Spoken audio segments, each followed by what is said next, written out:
and all of my organs are shutting down.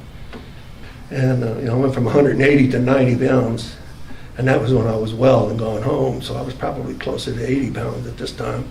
Just think about that. Went from 180 to 90, 80 to 90 pounds because of this whole incident. Lacking nutrition, loses his wife, gets inundated with bleach. His skin gets all dried and wrinkled in an effort to recoup his skin, and on and on and on and on and on. This guy, Don, you have been through hell, my friend. My heart goes out to you, my friend. It really does. It's all love and light, though, right? It's all love and light. And I'm purple and green and full of oozing stuff. I said, Jesus, bring me back. Bring me back. I don't like this. I said, Jesus, bring me back. Bring me back. So again, Don is looking exterior to himself for outside assistance. He's initiating it. He is the one putting the intention out there. And then I looked up. I'm ready. Nothing happened. I must not be doing something. There must be something I need to do. And I'm trying to think of what it is I need to do. And I said, well, I guess I'll just pray some more. So I say some more prayers.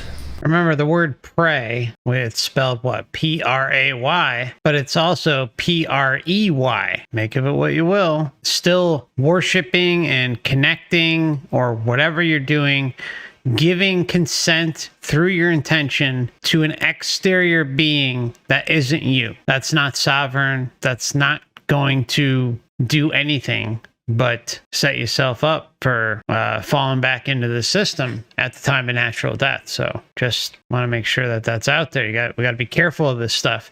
Our true path is through individualism and not looking for outside entities to drag us along and make us feel like they have our best interest at heart when we know nothing about them. Know nothing about them. You may feel like you know something about them because of things that were learned while you're here. But really, in the long run, you're shooting from the hip. You're blind. You come here under the veil of forgetfulness, not knowing where you came from, why you're here, where you're going.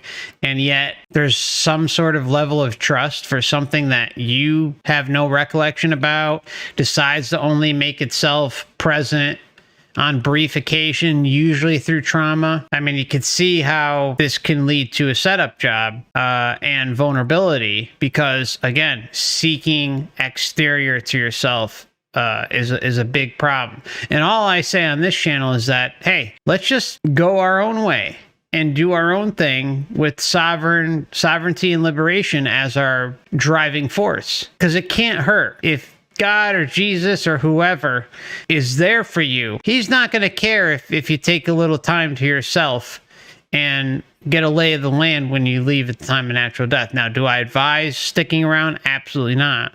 But, I mean, at a minimum, don't rush into things, at a minimum.